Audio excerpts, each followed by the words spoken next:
Hi friends அனைவருக்குமே வணக்கம்.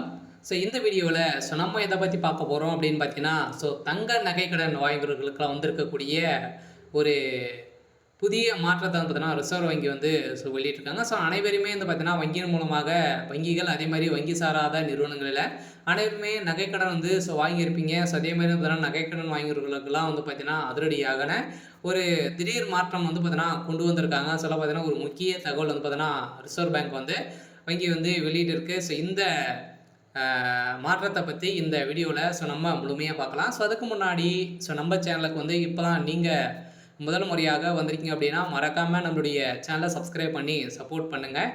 வாங்க வீடியோக்குள்ளே போகலாம். வந்து பார்த்தீங்கன்னா ஏற்கனவே அக்டோபர் 1ஆம் தேதியில் பார்த்தீங்கன்னா ஒரு சில ரூல்ஸுகள்லாம் வந்து ரிசர்வ் பேங்க் வந்து வெளியிட்டு இருந்தாங்க. இந்த ரூல்ஸின் பிரகாரம் இப்போ அதிரடியாக நகைக்கடன் வந்து பார்த்தீங்கன்னா முக்கிய தகவலை வந்து ரிசர்வ் பேங்க் வந்து வெளியிட்டிருக்காங்க. வாடிக்கையாளர்களுக்கு கடனை வந்து நீங்கள் வந்து வங்கி மூலம் வாங்கியிருக்கக்கூடிய நீங்கள் வந்து நகைக்கடன் வந்து வாங்கியிருக்கீங்க அப்படின்னா நீங்கள் வந்து பார்த்தீங்கன்னா கடனை வந்து செலுத்த தவறினால் நகைக்கடன்களை வந்து ஏலம் விடுவதே நடைமுறை. அனைவருக்குமே தெரியும், நம்ம வந்து நகைக்கடன் வந்து வாங்கியிருப்பீங்க வங்கியில் மூலமும் அதே மாதிரி நகை அடமானம் வாங்கியிருக்கக்கூடிய நிலையில் வந்து நம்ம வந்து வைத்திருப்போம். அதில் நம்ம வந்து நகைக்கடன் வந்து விட்டு நம்ம வந்து வட்டியும் கட்டாமல் முதலும் கட்டாமல் வந்து பார்த்தீங்கன்னா நம்ம வந்து ஒரு 2-3 வருடங்கள் வந்து ஆகியிருக்கும். இந்த நிலையில் இந்த நகைகளெல்லாம் பார்த்தீங்கன்னா அந்த உரிமையாளர் வந்து நகை கடை ஊழியர் வந்து பார்த்தீங்கன்னா நம்மளுக்கு வந்து ஒரு ரசீது வந்து அனுப்புவாங்க. அந்த ரசீதுக்கு வந்தும் நம்ம வந்து அந்த நகையை வந்து பார்த்தீங்கன்னா நம்ம வந்து திரும்ப மீட்டெடுக்காம முடியாத நிலையில் அவங்க வந்து பார்த்தீங்கன்னா நிறைய அந்த நகை வந்து நிறைய இப்போ போகிற ரேட்டுக்கு வந்து பார்த்தீங்கன்னா வந்து விட்டுருவாங்க. அதாவது நிறைய லாபம் வந்து பார்க்கக்கூடிய நிலையில் வந்து இருக்குது. இந்த நிலையில் தான் ஆர்பிஐ வந்து புதிய ரூல்ஸை ஒன்று கொண்டு வந்திருந்தாங்க. இந்த நகைகள் அனையுமே வந்து பார்த்தீங்கன்னா அதற்கு முன்னுரிமை வந்து அதற்கு உரிமையாளரிடம் வந்து முறையான அறிவிக்க வேண்டும். அதே மாதிரி ஏல இருப்பு விலை வந்து நகையின் மதிப்பில் 90% இருக்க வேண்டும். 2 ஏலங்கள் வந்து தோல்வியற்ற பிறகு இருப்பு விலையோட 85% ஆக குறைக்கலாம். ஏலத்தில் கூடுதலாக கிடைக்கும் தொகையை வந்து 7 நாட்களுக்குள்ள கடன் வாங்கியரிடம் கொடுக்க வேண்டும் அப்படின்ற மாதிரி வந்து பார்த்தீங்கன்னா அதிரடியான ஒரு ரிசர்வ் பேங்க் வந்து பார்த்தீங்கன்னா ஒரு புதிய அறிவிப்பை கொண்டு வந்திருக்காங்க. பார்த்தீங்கன்னா நம்ம வந்து நகை வைத்து நம்ம வந்து அமௌண்ட்டு வந்து கட்ட முடியாமல் விட்டுருவோம். அது வந்து ஏலத்துக்கு வந்து போயிடும். அந்த ஏலத்தில் அவங்க வந்து விட்டுருவாங்க. பார்த்தீங்கன்னா அந்த ஏலத்தில் அதிகமாக விற்கப்பட்டால் அந்த அமௌண்ட்டை வந்து பார்த்தீங்கன்னா 7 நாட்களுக்கு நம்மளுக்கு வந்து அவங்க வந்து அமௌண்ட் வந்து கொடுக்கணும். அப்படி கொடுக்கல அப்படின்னா ஒவ்வொரு நாளைக்கும் 5000 ரூபாய் வந்து பார்த்தீங்கன்னா அவங்க வந்து அபராத தொகையாக வந்து இந்த நகையினுடைய உரிமையாளருக்கு வந்து அவங்க வந்து கொடுக்கணும் அப்படின்ற மாதிரி புதிய ரூல்ஸை ஆர்பிஐ வந்து கொண்டு வந்திருக்காங்க. மீதி இருக்கக்கூடிய நிறைய விதமான ரூல்ஸுகளும் இந்த மந்த்தில் வந்து பார்த்தீங்கன்னா நம்மளுக்கு வந்து கொடுத்துருக்காங்க. என்னென்ன நகை வாங்குறவர்களுக்கெல்லாம் பார்த்தீங்கன்னா ஒரு சாக்கடிக்கக்கூடிய விதத்தில் ஒரு மிகப்பெரிய அறிவிப்பெல்லாம் வந்து வந்திருக்கு. இதை பற்றி இந்த வீடியோவில் நம்ம முழுமையாக பார்க்கலாம்.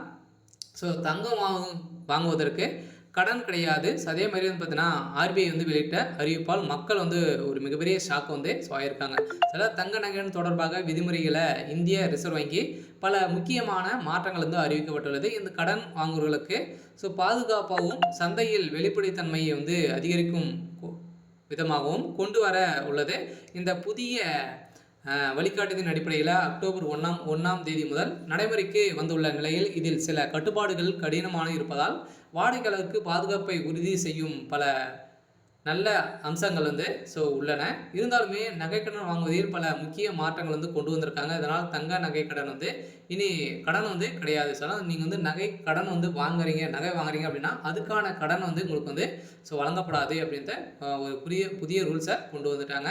அதே மாதிரி வந்து பார்த்தீங்கன்னா இனிமேல் வங்கிகளிலும் மற்றும் வங்கி அல்லாத நிதி நிறுவனங்கள் நகைகள், தங்க நாணயங்கள், தங்க பாத்திரங்கள் அல்லது தங்க சார்ந்த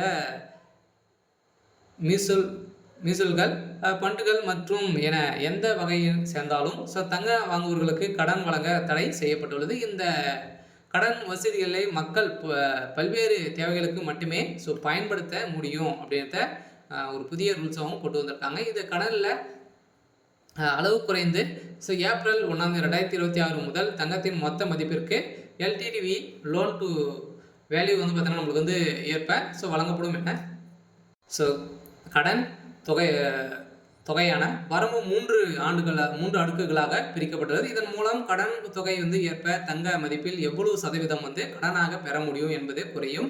இதில் வந்து பார்த்தீங்கன்னா 2,50,000 வந்து பார்த்தீங்கன்னா கடன் வாங்குறீங்க அப்படின்னா அதிகமாக தங்கத்தின் மதிப்பில் வந்து 85% வரை கடன் வந்து நம்ம வந்து பெறலாம். அதே மாதிரி 2.5 லட்சம் முதல் 5 லட்சம் வரை பார்த்தீங்கன்னா கடன் அதிகரிக்கும் தங்கத்தின் மதிப்பில் 80% வரை தான் உங்களுக்கு வந்து கடனாக உங்களுக்கு வந்து வழங்கப்படும் அப்படின்ற புதிய ரூல்ஸும் கொண்டு வந்திருக்காங்க. அதே மாதிரி 5 லட்சத்துக்கு மேலே போகுது அப்படின்னா 25 வருஷம் தான் உங்களுக்கு வந்து கடன் வந்து வழங்க முடியும் அப்படின்ற வந்து கொண்டு வந்துட்டாங்க. அதெல்லாம் உங்களிடம் வந்து பார்த்தீங்கன்னா ரூபாய் 1 லட்சம் மதிப்புள்ள தங்கம் வந்து இருந்தது. நீங்கள் 2.50 லட்சம் வரை வந்து கடன் வரம்புக்குள் வந்தால் உங்களுக்கு 85 ரூபாய் கடன் வந்து பார்த்தீங்கன்னா உங்களுக்கு வந்து கிடைக்கும் அப்படின்ற கொண்டு வந்திருக்காங்க.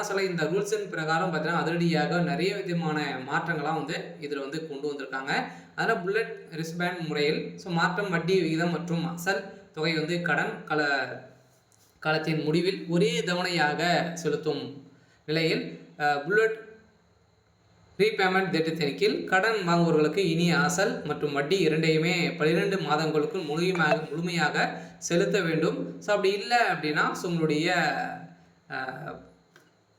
முன்பு இருந்தபடி வட்டி தொகையை மட்டும் செலுத்திவிட்டு கடனை வந்து மீண்டும் புதுப்பிக்கும் முறை வந்து ரினியூல் செய்யும் முறை வந்து தடை செய்யப்பட்டுள்ளது. இந்த கடன் காலம் வந்து தாண்டுவதை தடுக்கும் ஒரு முக்கிய நடவடிக்கையாகும். இந்த நடவடிக்கையின் அடிப்படையில் தான் இப்போ தங்கத்தை திரும்ப ஒப்படைப்பதில் அபராதம் கடன் முழுமையாக அடைக்கப்பட்டவுடன் அடகு வைத்த தங்கத்தை அதே நாளிலே அல்லது அதிகபட்சமாக 7 வேலை நாட்களுக்குள்ளே கடன் கொடுத்த நிறுவனம் திரும்ப ஒப்படைக்க வேண்டும். அவ்வாறு செய்ய தவறினால் தாமதமாகும் ஒவ்வொரு நாளைக்குமே 5 ரூபாய் அபராதம் விதிக்கப்படும். இந்த நடவடிக்கை கடன் வாங்குவோர்களின் நலனை பாதுகாக்கும் வகையில் தான் ரிசர்வ் பேங்க் வந்து கொண்டு வந்திருக்காங்க.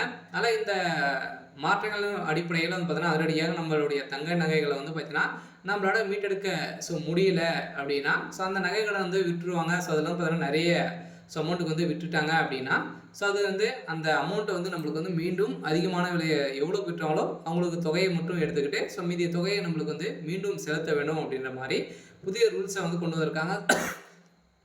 இந்த ரூல்ஸுக்கெல்லாம் பார்த்தீங்கன்னா வங்கிகளுக்கு அனைத்துக்குமே வந்து பொருந்தும். வங்கி அல்லது வங்கி அல்லாத நிறுவனங்கள் நிறைய இருக்கு இல்லையா, அடகு கடையெல்லாம் வந்து இருக்குது. அந்த வங்கிகள் அனைத்துக்குமே வந்து இது வந்து பொருந்தும். பார்த்தீங்கன்னா நிறைய அடகு கடையெல்லாம் வந்து வைத்து அனைவருமே மக்கள் வந்து நிறைய பேர் வந்து பின்னாடி வந்து ஏற்படுத்தியிருக்காங்க. இந்த நிலையை தான் ஒரு மக்கள் அனைவருமே காப்பாற்றும் விதத்தில் ரிசர்வ் பேங்க்கு புதிய மாற்றங்கள் கொண்டு வந்திருக்காங்க.